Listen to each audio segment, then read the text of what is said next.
will hear a number of different recordings, and you have to answer questions on what you hear. There'll be time for you to read the instructions and questions, and you have a chance to check your work. All the recordings will be played only once. The test is in 4 sections. At the end of the test, you will be given 10 minutes to transfer your answers into your answer sheet. Now turn to Section 1. Section 1. You will hear a conversation between a student and a woman. First, you have some time to look at questions 1 to 10.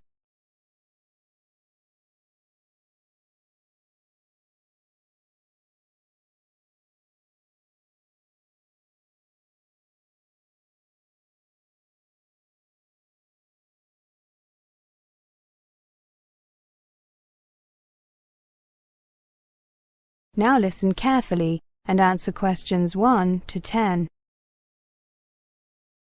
Good afternoon.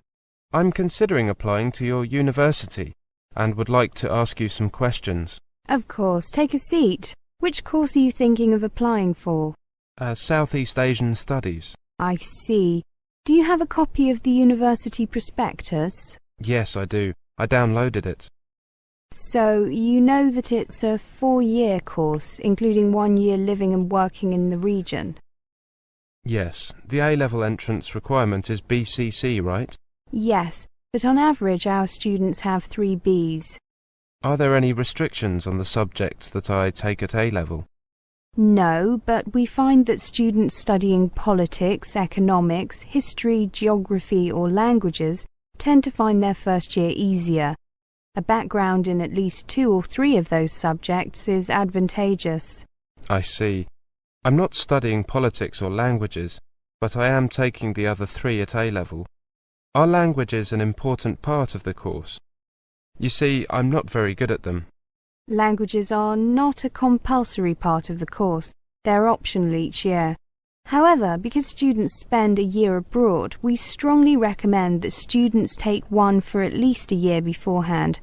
However, there is a language lab that students are free to use during the day, regardless of the subjects they're taking.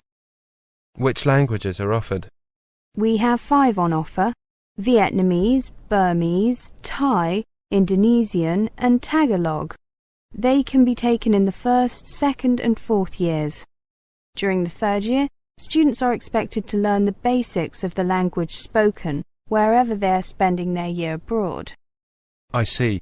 Can I spend my year abroad in any country in the region I choose? Yes, as long as you can satisfy your tutors that it will benefit your studies. This year, most students have gone to Vietnam, Thailand or the Philippines. Fewer have gone to Indonesia, Burma, Malaysia, Laos or Cambodia. None went to Singapore or Brunei. What do students generally do during their year abroad? The vast majority help on aid projects, especially helping with water supply and sanitation in rural areas. Others get involved in teaching English or in business, particularly the logistics side of things. A small minority get jobs translating or checking translations. That's quite well paid, but your language skills have to be up to scratch. Good. I was attracted by the idea of teaching English or doing aid work. Very often it's possible to do both. That way you can also develop a wider range of skills. Thank you for your help. Can I just check the optional courses for Year 1? The only choice in Year 1 is a language or a project where the student creates a portfolio of background information on the countries of the region. Actually, many students do both, since they find the project contributes to their general understanding of the region, and the languages are obviously useful in preparation for going abroad. However, students are only assessed on either the language or the project, and are free to choose which one. Got it. And could you tell me about the scholarships that are available from the department? It says in the prospectus that there are some in addition to the ones offered by the university. Sure. Actually, I've printed out a list. Here you are. Nothing is available for first-year students, but thereafter scholarships are awarded for high overall grades and also for linguistic skills. There is a smaller discretionary award for non-academic contributions. Well, thank you very much for your help. That is the end of section 1. You now have half a minute to check your answers.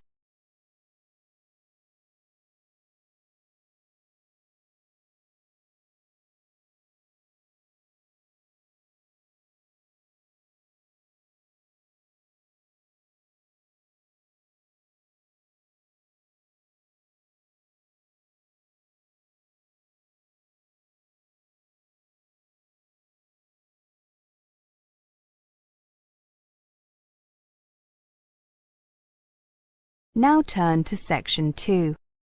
Section 2. You'll hear a conversation. First, you have some time to look at questions 11 to 20.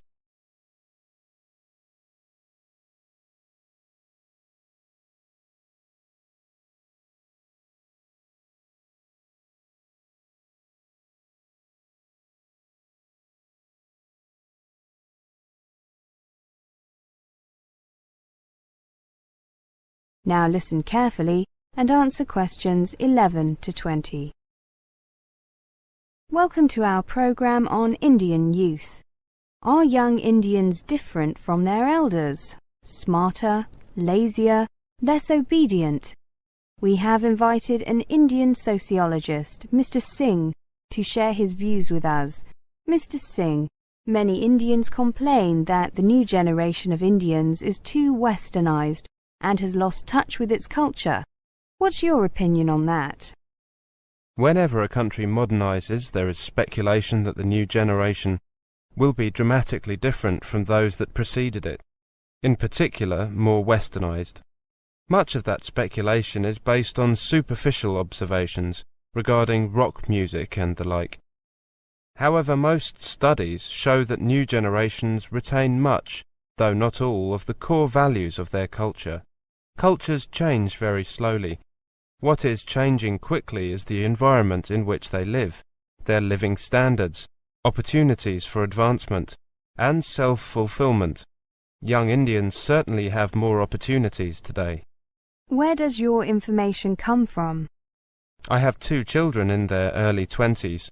I see their generation at close quarters. I often travel to both rural and urban places in India, and I see the young people there. The current generation has, by and large, rejected politics as a primary concern.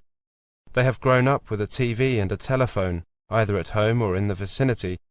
They have watched MTV, but they still go to the temple. And most of them seriously believe that God exists. Regarding the opportunities that Mr. Singh mentioned, for the first time, it is acceptable in India for a kid to say that he or she wants to be an actor, a singer, a fashion designer, a writer, a cricket player as a profession, without parents losing sleep. It also means that they have many choices of role model. When I look at young people around me, I see more hope than helplessness. Mr. Singh, what is the main advantage that young people in India have? The biggest advantage the youth of India have is mobility. It is very easy for them to move about the country and follow opportunities. An edge the Chinese youth, for example, do not currently have. Also, young Indians are quickly adapting to new technologies, and English is now being more widely accepted and spoken than ever before. India's youth have a very unique advantage, a combination of mobility, language, and knowledge of technology. Add to that a country that has an entrepreneurial spirit and a very clear intent to adapt to Western culture. Are there any problems as far as you can see? I think that the biggest overall problem is with infrastructure. But as far as things that directly affect the younger generation are concerned, I think that the main problem is that parents from the growing middle class are pushing their children ever harder at academic activities. They believe this is the only way to stand out and survive in a system which is cutthroat because of the exploding population, and as education becomes more and more accessible to the masses. However, many parents are granting their children more choice, particularly in the area of choosing their own careers. The youth of today are definitely more aware of the choices available to them. Do you think that competition is a problem? Not at all. It leads to creativity. The younger generation is more creative.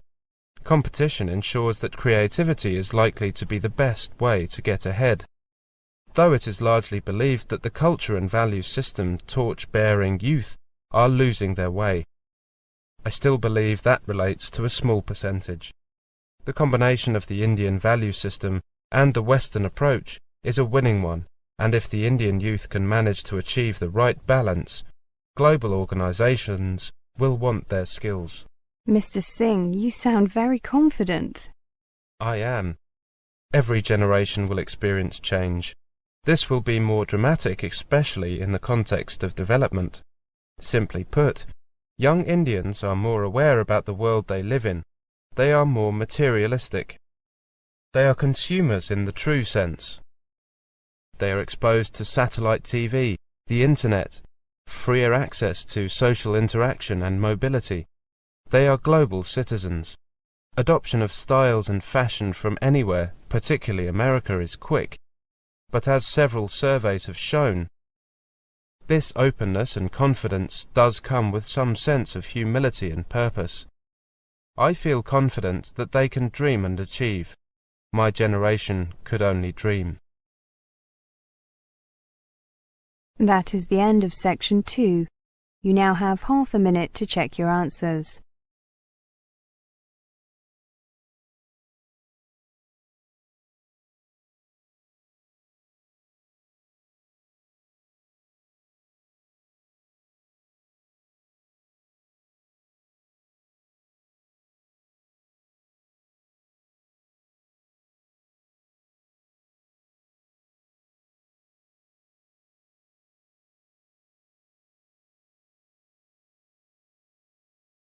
Now turn to section 3. Section 3. You will hear a conversation. First, you have some time to look at questions 21 to 30.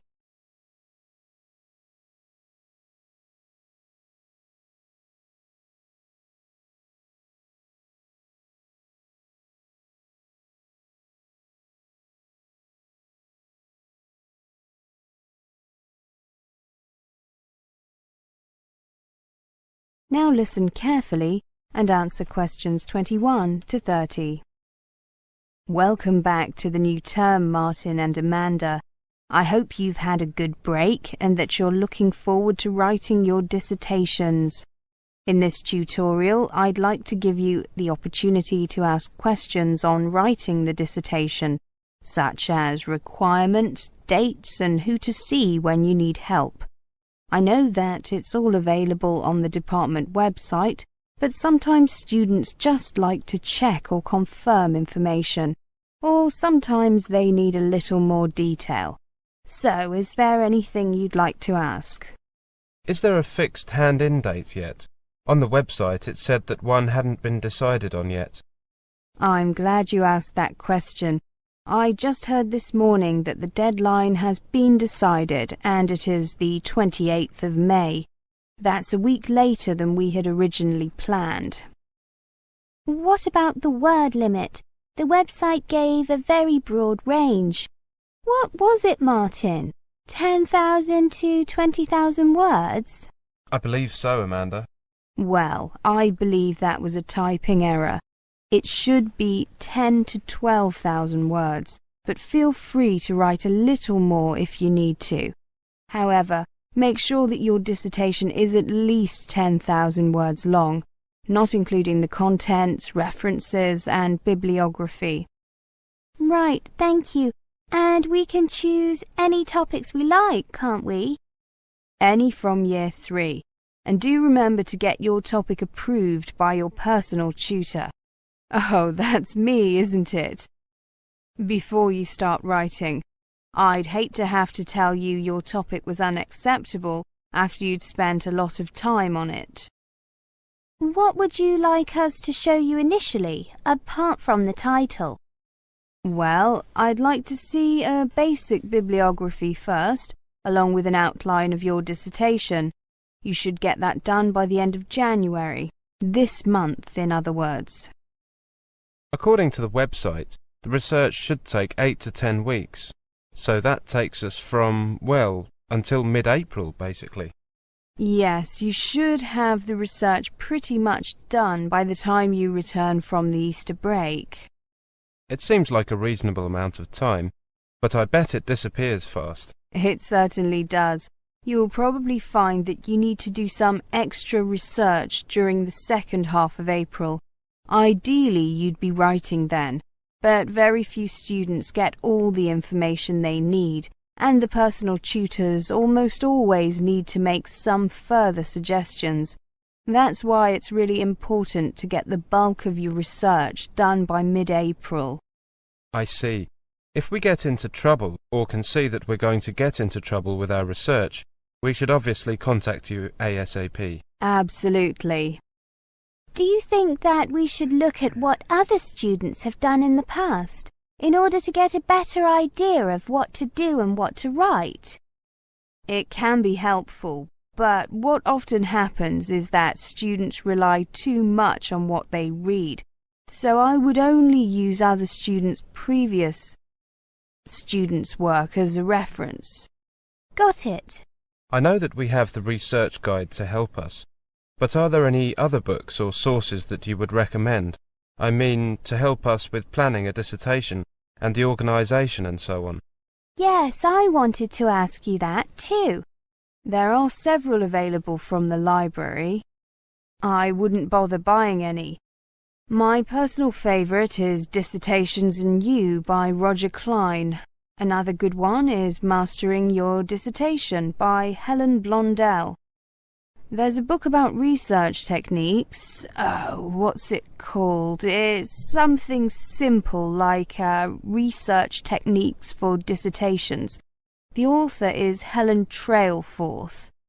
Oh, I know. It's called Dissertation Research Techniques. Very good book. There's more than one copy of each of those in the library.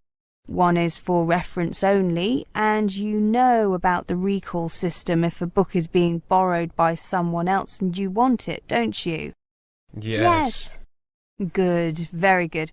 Anything else? Well, now that you've mentioned research techniques, I've got a question.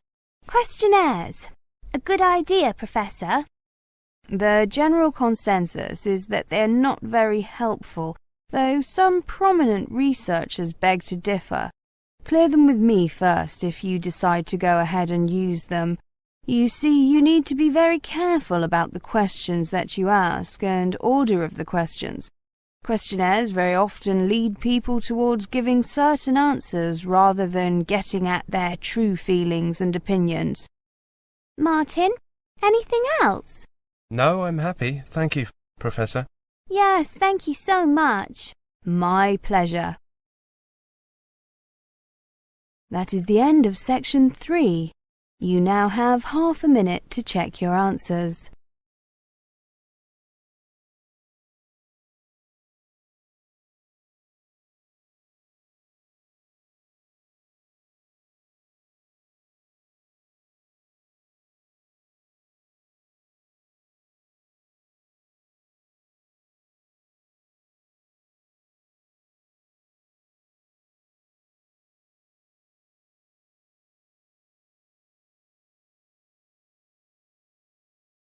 Now turn to section 4. Section 4. You will hear a monologue. First, you have some time to look at questions 31 to 40.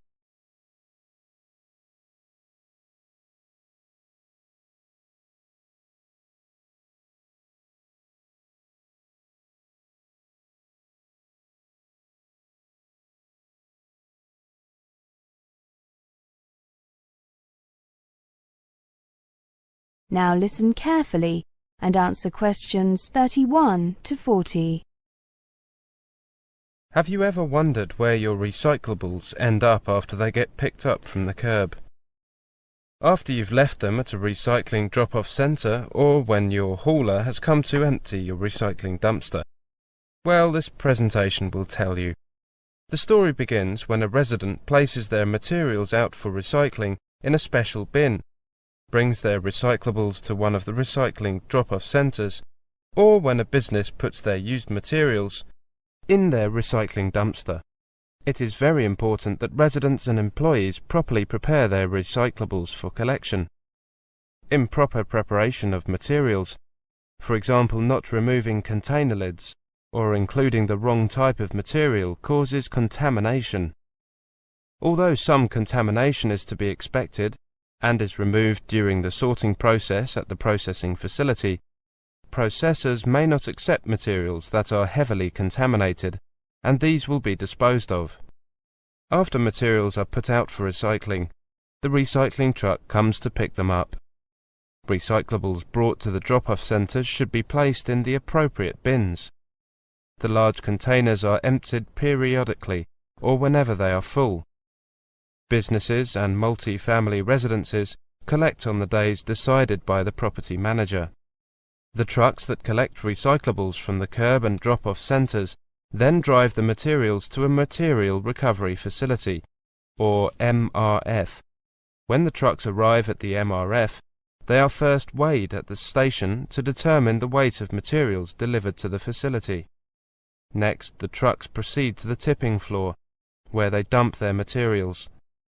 Items are dumped in specific areas to facilitate the sorting process. After the different materials are dumped on the tipping floor at the MRF, they are fed onto different conveyor belts according to the type of material. The materials then proceed up the different conveyor belts and are subject to both manual and automatic sorting. Individuals manually remove any large objects such as a lawn chair or garbage can, along with any contaminants.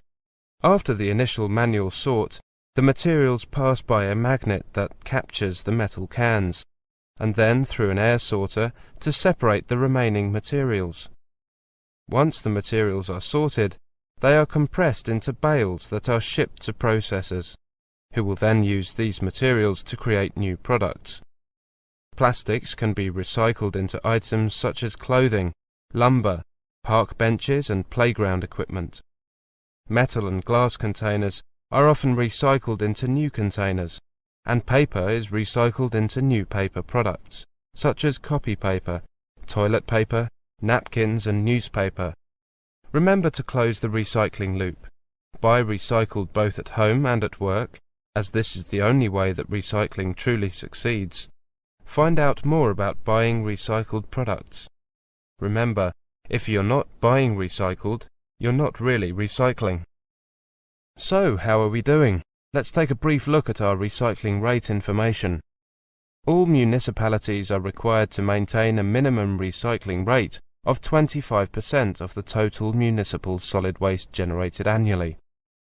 We are required to annually report on recycling activities and file a report with the Department of Environmental Quality, or DEQ. These reports are due to the DEQ on April 30th of each year for the preceding calendar year. Based on information received to date, last year we reported a recycling rate of 33.9%, 2.8% higher than the previous year. Paper recycling was up 36%, as was the recycling of bottles and cans. Our target is a recycling rate of over 50% by 2014. That is the end of section 4. You now have half a minute to check your answers.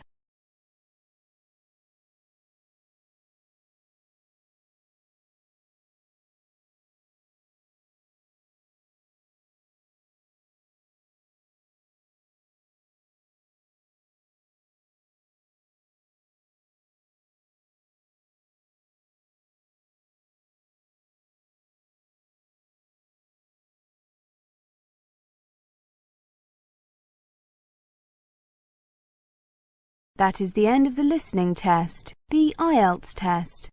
You now have 10 minutes to transfer your answers to the listening answer sheet.